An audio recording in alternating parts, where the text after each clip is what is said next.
As a political leader, मैं यहाँ का नागरिक हूँ, मैं जम्मू कश्मीर की सरकार का एक हिस्सा हूँ। मैं इसलिए नहीं कह रहा हूँ, मैं इसलिए कह रहा हूँ जो हमारे लोग मजबूर हैं, जो एक डर के माहौल में अभी भी हैं, जिन लोगों ने ये कार्रवाई की है और उसके बाद जंग भी हुई और उसके बावजूद भी अगर इन जगहों को खोला नहीं जाएगा तो उससे एक गलत मैसेज आ रहा है।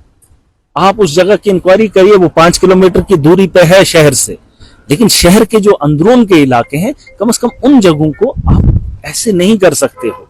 ये डर का माहौल है, हम इसे नहीं देख सकते हैं और हम उनके डर से डरने वाले नहीं हैं। मैं अगर आज आया हूं, मैं बिना सिक्योरिटी के भी जा सकता हूं, मुझे कोई दिक्कत नहीं है, मुझे कोई दिक्कत नहीं। लेकिन अगर सरकार अलो नहीं कर रही है, एडमिनिस्ट्रेशन अलो नहीं कर रही है, तो ये सवाल मैं पूछ रहा हूं, ठीक है उस जगह पे आप इंक्वायरी कर रहे हैं, कर लीजिए, लेकिन ये जो बाकी जगह हैं पहलगाम की, इन जगहों को तो सेफ करार दे दीजिए। हम क्या आतंक के डर से डरते रहें और 4 लोगों की दहशत से हम भाग जाएं, अपने घरों को छोड़ जाएं? ऐसा नहीं होना चाहिए। और ये उन लोगों को भी मैसेज है, आप देख लीजिए, जो लोग वहां से हमारी हमदर्दी लेकर आते हैं, हम अपने घरों के अंदर भी अपने घर के बगल में नहीं जा सकते। ये गलत बात है और इसके हम मुखालिफ हैं, क्योंकि हमारी जिंदगी है और आपने हमारे जीने के अधिकार हमसे छीन लिए। और सरकार को मैं बताना चाहूंगा, यहाँ के लोग सक्षम हैं, ये जीना चाहते हैं और आप इन पे जीने की पाबंदी ना लगाइए। पहलगाम में कुछ लोग आए, उन्होंने ये वाकया किया और उससे बदनामी पूरे देश के अंदर होगी। ये वो सरजमीन है जहां बाहें फैलाकर लोगों का स्वागत किया जाता है। और आज भी ये उस उम्मीद से, इसलिए नहीं कि रोजगार चाहिए, इसलिए कि इस पहलगाम की खूबसूरती को देखने के लिए दुनिया से लोग आए और उन लोगों से मिलने के शौक ये लोग भी रखते हैं, ताकि दुनिया के अलग अलग कोनों से लोग आए। अगर वो पहलगाम आएंगे तो इन लोगों को भी मौका मिलेगा, अमेरिका से आए, कोई इंग्लैंड से आए, कोई स्विट्जरलैंड से आए, कोई और किसी मुल्क से आए, वेस्ट इंडीज से आए, उन लोगों को देखने का मौका इनको भी मिलेगा।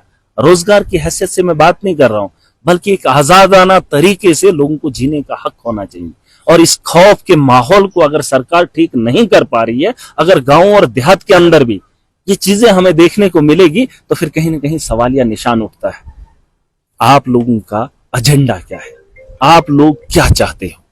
और पाकिस्तान के उन लोगों का खौफ, 4 लोगों का खौफ करोड़ों लोगों के दिलों में भरना चाहते हैं, ऐसा नहीं है। और ये हमारा घर है, हम अपने घर के अंदर भी कैद नहीं रह सकते। और इसके लिए मैं कोशिश करूंगा, अगर आपने वो वाला इलाका बंद किया है, ठीक है, उसमें 5 किलोमीटर 10 किलोमीटर के अहाते में बंद कर लीजिए, लेकिन जो बाकी का इलाका है, टूरिस्ट प्लेसेस है, उनको खोल दीजिए, ताकि यहाँ के लोग भी जाएं, कश्मीर के लोग आए। आज संडे का दिन था, मैंने सोचा था, मैंने कल भी गुजारिश की थी, जम्मू कश्मीर की आवाम को जब जब मुसीबत घरों के अंदर मोहल्ले में आती है तो मोहल्ला इकट्ठा होकर उसकी मुसीबत का अजाला करता है। मैंने कल कहा था कि जम्मू कश्मीर के लोग, अगर देश के अलग अलग जगहों से लोग नहीं आते हैं, आप पहलगाम आइए, आप कश्मीर आइए और इसकी रौनक को बरकरार रखिए। वो घर तब तक अच्छा नहीं लगता है चाहे वो करोड़पति हो, लेकिन उसमें बैठने वाला अगर एक ही होगा ना, उसको सुकून नहीं आता है। यहाँ के ये लोकल्स हैं, इन्होंने इस खूबसूरती को देखा है, ये दुनिया को दिखाना चाहते हैं कि हमारा पहलगाम कितना खूबसूरत है। और अगर देश के लोग, दुनिया के लोग इसको नहीं देखेंगे तो घुटन होती है कि ऐसी खूबसूरत जगह को भी देखने के लिए हमें मौत का खौफ है।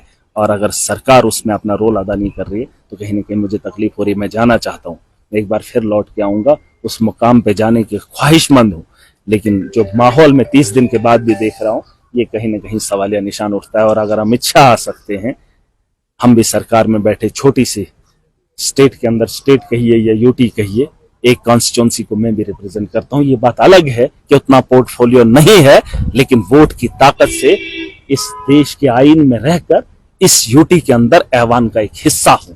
अगर होता तो शायद मंत्री भी बन सकता, अगर होता तो कुछ भी बन सकता, क्योंकि मैं जीत कर गया हूं और वही वोट लेकर वो भी हिंदुस्तान की सरकार चला रहे हैं। उनकी सोच के फैसले हम लोगों पे थोपे जा रहे हैं।